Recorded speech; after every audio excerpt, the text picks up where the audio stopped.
খুবই অবাক ঘটনা যে রাস্তা বন্ধ করে গাজীপুরে ঢোকা সেই নাজমুল করিম এবার বরখাস্ত হলেন। এই খবর পড়ে একটু বিস্মিত হলাম। দেখা যাচ্ছে যে জিএমপি অর্থাৎ গাজীপুর মহানগর পুলিশ কমিশনারের তিনি দায়িত্বে ছিলেন। তিনি থাকতেন গুলশানে। গুলশান থেকে তিনি যখন নাকি গাজীপুরে যাইতেন আর যখন ফিরতেন, তো দুটোই রাশ আওয়ার।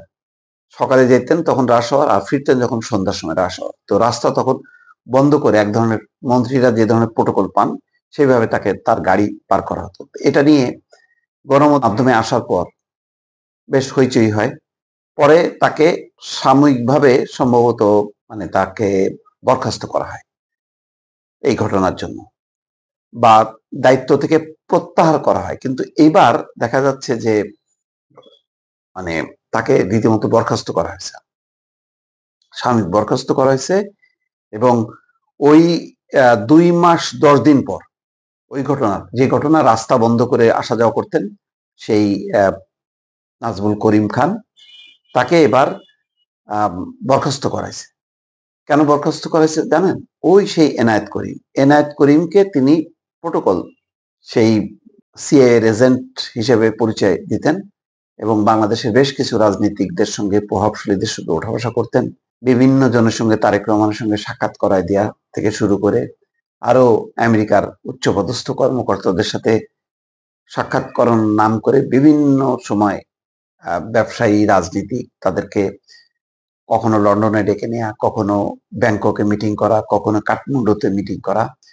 এই চক্রের মধ্যে যখন নাকি ফাইনালি গ্রেপ্তার করা হলো সেই এনায়েত করিমকে, তখন তিনি একটা পুলিশের গাড়িতে ছিলেন এবং সেটা ছিল একজন পুলিশ কর্মকর্তা, তখনও নামটা আসেনি। তো তার দেহরক্ষী হিসাবে, এনায়েত করিমের দেহরক্ষী হিসেবে কাজ করতেন যিনি, তিনি হচ্ছেন নাজমুল করিমের দেহরক্ষী।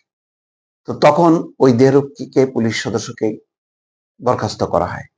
এখন রীতিমতো যেই তদন্ত রিপোর্টে দেখা যাচ্ছে যে ওই দেহরক্ষীকে নিয়োগ করেন হচ্ছে নাজমুল করিম খান। তার মানে নাজমুল করিম খানের সঙ্গে একটা সংশ্লিষ্টতা আছে ওই এনায়েত করিম, যিনি সিআইএর এজেন্ট হিসেবে পরিচয় দেন। তো এই ঘটনায় পুলিশের আভ্যন্তরীণ তদন্ত, গোয়েন্দা সংস্থা রিপোর্টের ভিত্তিতে তাকে শেষ পর্যন্ত দায়ী করা হয়, চিহ্নিত করা হয়। এছাড়াও বেশ কিছু ঘটনা, যে তিনি দায়িত্ব নেওয়ার পর গাজীপুরে আইন শৃঙ্খলা পরিস্থিতি, চাঁদাবাজি, রাহাজানি, এই প্রবণতাগুলো আরো সব মিলায় এখন তাকে বরখাস্ত করা হলো এই ঘটনার পর। তো এটা অবাক কাণ্ড যে গাজীপুরের রাস্তা বন্ধ করে আসা যাওয়ার ঘটনা সীমাবদ্ধ নেই, তারপরে পরের ঘটনাটা দাঁড়ালো যে ওই এনায়েত করিমকে প্রোটোকল দেয়া। এনায়েত করিমকে প্রোটোকল দিতে যে তার নাজমুল করিম খানের দেহরক্ষীও গেল, এখন তিনি নিজেও বরখাস্ত হলেন। তো ঘটনা কি আসলে এরকমই নাকি অন্য এর পেছনে আছে? কারণ একজন সিনিয়র কর্মকর্তা, যিনি গাজীপুর পুলিশের কমিশনার পদে ছিলেন, তার পক্ষে এই ধরনের অসদাচরণ করা এবং এই ধরনের ঘটনায় জড়িত থাকাটা খুবই অবাক লাগে। সেজন্য আমি বললাম যে খবরটা দেখে অবাক লাগলাম যে ওই ঘটনাটা অবশ্যই কাজটা সঠিক ছিল না, সেখানে সতর্ক করা দরকার ছিল, কিন্তু তখনই কিন্তু বড় শাস্তি দেওয়া হলো।